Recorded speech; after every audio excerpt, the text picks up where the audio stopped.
রক্ত দিয়ে যে পাঠাতন তৈরি করেছিল, সেই পাঠাতনের উপর দাঁড়িয়েই 36 জুলাই 2024 সালে বিপ্লব তার কাঙ্ক্ষিত মঞ্জিলে মসজিদে পৌঁছেছে। কাজেই রক্ত দিয়ে ভিত তৈরি করেছি আমরা, জীবন দিয়ে ভিত তৈরি করেছি আমরা, শাহাদাতের রক্তের রচনা দিয়ে বাংলা মাটিকে সিঞ্চিত করেছি আমরা। আমার ভাই শাহাদাত বরণ করেছে, আমরা কারারুদ্ধ হয়েছি, আমরা চোখে অশ্রু ফেলেছি। আমাদের ঘাম অশ্রু আর রক্তের উপর যে বিপ্লবের বুনিয়াদ তৈরি হয়েছে, সেই বিপ্লবের প্রতি আমাদের চেয়ে বেশি ভালোবাসার কারণ হতে পারে না।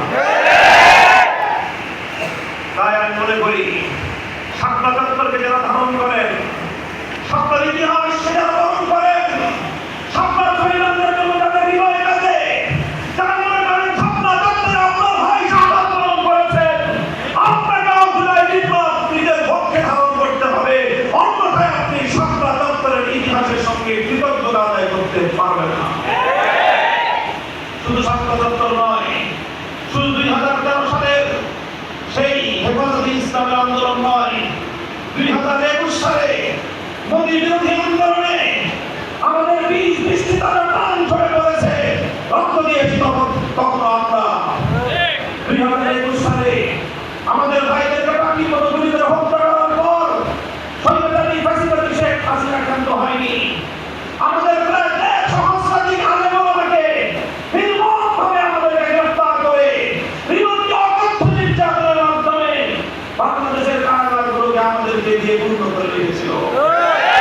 একদিন দুই দিন নয়, 1 মাস 2 মাস নয়, বছরের পর বছর, 2 বছর 3 বছর পর্যন্ত বিনা বিচারে আমাদেরকে কারারুদ্ধ করে রাখা হয়েছে।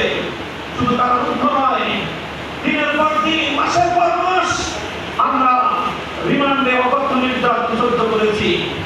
আমি একা রিমান্ডে একদিনটা দিয়েছি, বিভিন্ন নানান কারণগুলো থেকে নিয়ে বিভিন্ন কারণে আমাদেরকে মাসের পর মাস এভাবেই জিন্দাখানায় অন্ধকার প্রকোষ্ঠে আমাদের জীবন আমাদেরকে যাপন করতে হয়েছে। কারাগারে যাওয়ার পরেও 8-10 জন বন্দী সকল ফ্যাসিলিটি এবং সুযোগ পায়।